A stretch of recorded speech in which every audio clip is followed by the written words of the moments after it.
కాంగ్రెస్ సంబరాల కార్యక్రమాన్ని మేము అన్ని ఊర్లలో టేకప్ చేయడం జరిగింది. 7 నెలల లోపటనే ఇన్ని కార్యక్రమాలు చేసిన ప్రభుత్వం ఈ భారతదేశంలో లేదు. ఇంతవరకు ఈ రాష్ట్రంలో కూడా ఏనాడు కూడా ఇంత తక్కువ సమయంలో చేసిన దాఖలాలు లేవు. ఈ 7 నెలల లోపటనే మేము చెప్పిన మాటలను అన్నిటిని కూడా ఇంప్లిమెంటేషన్ మొదలు పెట్టాము.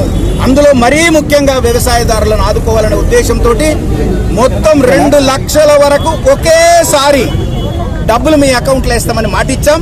నిన్నటి వరకు 1 లక్ష కంటే తక్కువ బాకీ ఉన్న ప్రతి వ్యవసాయదారుడిని వాళ్ళకు అందరికీ డబ్బులు వాళ్ళ అకౌంట్లో వేసేసి రుణ విముక్తులను చేసేసాం. ఇంకా మిగిలిన వాళ్ళు ఎవరైతే ఉన్నారో 1 లక్ష నుంచి 1,50,000 వరకు ఉన్న వాళ్ళను ఈ మంత్ ఎండ్ లోపల వాళ్ళ అకౌంట్లో వేస్తున్నాం.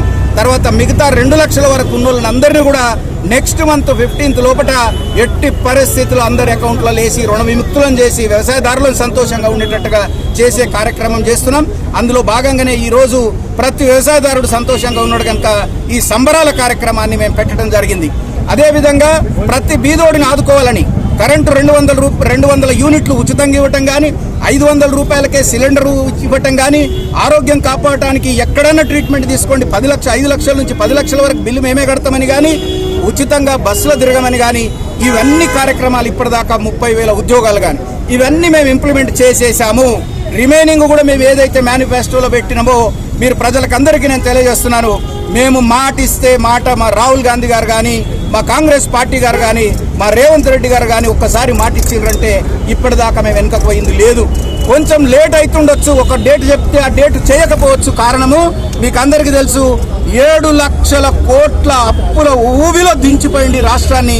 అయినా కూడా మేము ఎన్ని విధాల ఆర్గనైజ్ చేసుకొని ప్లాన్ చేసుకొని మాట మీద ముందుకు కదులుతా ఉన్నామని కూడా ఈ సందర్భంగా తెలియజేస్తూ, మరి ఈ సంబరాలలో అందరూ పార్టిసిపేట్ చేయవలసిందిగా, ప్రతి కుటుంబం ఎవరెవరైతే బెనిఫిట్ పొందినరో మీరు ఒకసారి మా కాంగ్రెస్ పార్టీని గుర్తు తెచ్చుకోవాల్సిందిగా, మా నాయకుడిని జ్ఞాపకం అంటే జపించుకోవాల్సిందిగా కూడా ఈ సందర్భంగా నేను తెలియజేస్తున్నా.